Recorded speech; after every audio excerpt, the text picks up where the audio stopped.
Do you know that sometimes failure in bonds might not be your fault?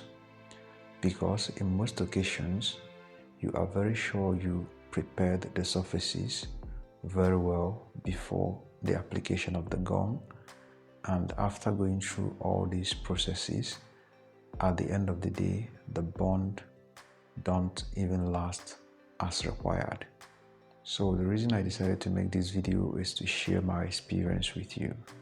That was the time I purchased a gum, I think about 3 or 2 occasions.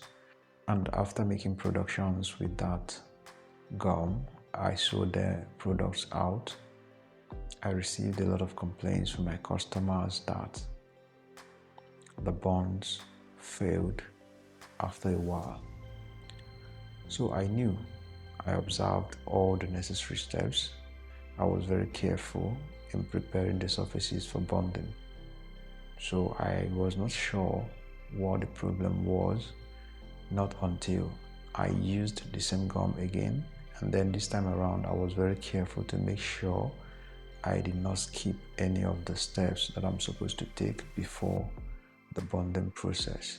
And after selling that batch out again, I received a lot of negative feedbacks based on bond failure. So it was this time that I had to go into experiment to find out what exactly the problem is. And at the end of the day, I discovered that the problem was from the gum I was using. This is a product that I've been using for some time and there was no complaint. So but this time around, I feel maybe the gum is expired, or maybe there was a little mistake, which is called factory fault, when the chemicals were being mixed.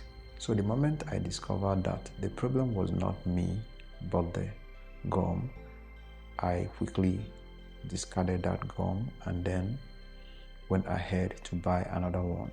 Now the reason I'm trying to share this experience with you is because a lot of us, even after observing all the necessary steps we ought to observe before bonding our soles and our insoles together, we still receive a negative feedback from our customers that it has separated. I understand how it feels when you receive those kind of feedbacks from your customers. So now the point I'm trying to stress is this: if after observing all the necessary steps and routine that involves preparing the surfaces for bonding and also using the right materials, and the bond still fails, I want you to check the type of gum you are using. Make sure it is something that is of quality. That is number one. Although there are so many other factors that can contribute to this.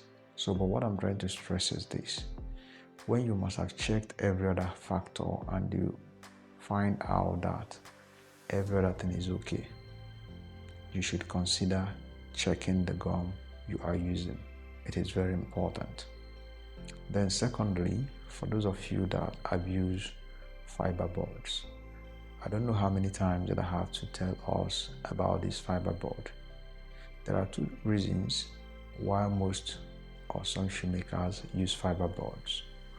One, it is cheaper, and secondly, it is lightweight. These are the 2 major reasons why some shoemakers make use of fiberboard. So sometimes, simply because they want to either make profit due to the amount the customers are willing to pay, they go for fiberboards.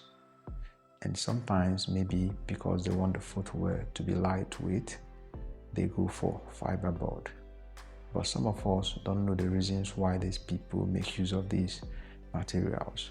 So because you see a lot of people make use of fiberboard, doesn't mean that it is something that is durable, or maybe that it is the best to use for your insoles. So if you must use fiberboard, like I've said on several occasions, make sure that you use Marco to cover the back of it. Make sure it is not the fiberboard that is going to bond with your sole. You know, some of these fiberboards are made of paper, some of them are semi-paper, while we have other ones that are, completely water resistant. But whichever one you are making use of, just know that they are not good bonding agents. So if you must use fiberboards for whatever reasons, make sure that you use Mako 2mm to cover the surface so that the Mako will be the surface to bond with your soles. In this situation, it is going to help the bond to last. So I just feel like sharing these few tips with you, and also to remind you that fiberboards are not good bonding agents. They are just there for you to use them depending on what you have in mind, either because it is cheaper or maybe because it is lightweight. So whichever reason why we want to use it, make sure you use it wisely. It is very important. So thank you for watching.